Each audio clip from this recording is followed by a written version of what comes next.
C'était un personnage étonnant, et tout à fait exceptionnel, un personnage hors du commun, qui a été un très grand artiste, chacun le sait, et un très grand homme de cœur. Il a eu une idée simple, belle, efficace, et il a su la mettre en œuvre. Et ça confine, il faut le dire, au génie. Et il restera dans l'histoire, dans la culture de notre pays, non seulement comme un grand artiste qu'il était naturellement et que tout le monde a reconnu et reconnaît, mais aussi comme un homme qui a su être profondément humain, qui a su être en quelque sorte un modèle d'humanité. Politicien, bon, on a confiance ou on n'a pas confiance, ça dépend, hein. Mais en tout cas, on sait quelque chose, c'est qu'il y a officiellement 600 000 personnes qui n'ont pas à bouffer en France, quoi, tous les jours. Et les mecs vous disent ça comme un chiffre, et quand on leur demande qu'est-ce qu'ils vont faire pour ça, ils disent ben je sais pas. Alors nous on sait et on le fait, voilà. On est dans la merde. C'est-à-dire que moi personnellement ça va, j'ai gagné du pognon et je le dis tout le temps et j'en ai rien à foutre, je vais me tirer. Mais pour ceux qui sont obligés de rester, c'est vraiment le bordel. C'est vraiment pas bien. Il y a une pyramide sociale où il y a un mec qui est en haut tout seul, Giscard, on dirait il y a du vent en ce moment-là. Bon. Parce qu'il y a beaucoup de mecs qui veulent sa place. Et plus on descend, plus on est nombreux. Et quand on arrive en bas, on est vraiment dans la merde. Alors moi, ce que je voudrais, c'est qu'on remue la merde de manière à ce que... C'est donc vraiment une histoire de merde, ma candidature. Je voudrais qu'on remue la merde et que l'odeur monte jusqu'au nez des mecs qui dirigent. Et qu'au lieu d'être tournés vers l'extérieur du pays, ils se tournent un peu vers l'intérieur et qu'ils disent qu'est-ce qu'il y a, qu'est-ce qui se passe, qu'est-ce qu'ils ont ceux-là. Ah merde, on leur prend tout leur pognon. Ah oui, il faudrait leur en laisser un. C'est un mec qui a donné à bouffer aux gens, quoi. C'est incroyable, quoi. Qui a trouvé l'idée de, bon, par sa notoriété évidemment, mais il avait d'un seul coup propulsé, putain, on va donner à manger à tout le monde, bordel.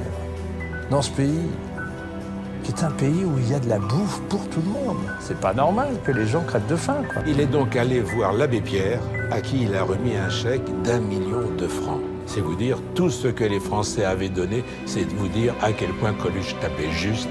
Les Français étaient tout à fait sensibles au fait que c'était pas normal qu'on puisse mourir de faim en France. Alors pour les hommes politiques, j'ai aussi un message, c'est ça. Et puis pour ce que je crois à leur sincérité, j'ai un autre message, c'est ça. Voilà. Mais en dehors de ça, j'ai rien. C'est-à-dire que je me suis trouvé dans une situation avec les Restaurants du Cœur où ils m'ont tous fait des promesses, tu vois. Et puis maintenant, je les vois, quoi, les promesses, tu vois. Donc si tu veux, je vais les régaler. C'est le fait de reparler, c'est que ça me fait pleurer. Je peux pas vous dire pourquoi, c'est que c'est pas possible de perdre quelqu'un comme ça.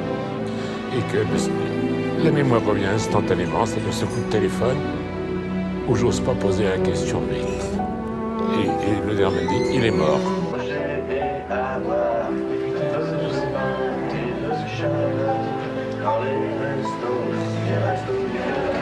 Puis on essaiera un jour de faire une grande cantine, peut-être cet hiver, gratos. Tu vois, on s'adresse à une catégorie de gens qui sont des chômeurs, qui ont une famille, tu vois, c'est pas des clochards qui vivent dehors. Alors, on fait une distribution plutôt qu'un repas, parce que, bon, venir bouffer là, c'est un petit peu, tu vois.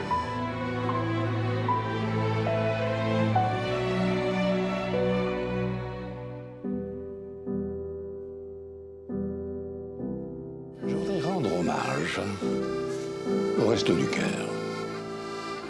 C'est une action admirable. Rendre hommage à ces dizaines de milliers de bénévoles volontaires qui apportent le meilleur d'eux-mêmes pour aider les gens qui sont dans le besoin, dans la misère. La lutte contre la pauvreté est une exigence morale et je dirais de cohésion sociale.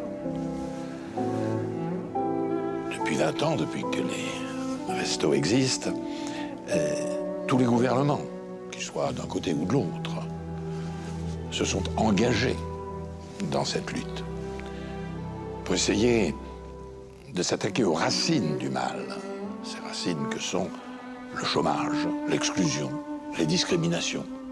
C'est dans ce domaine que Coluche, qui a eu cette idée simple, claire, efficace, aura laissé une trace indélébile dans notre société, pour notre cohésion sociale, pour l'idée que nous nous faisons de la morale et de l'exigence de la solidarité.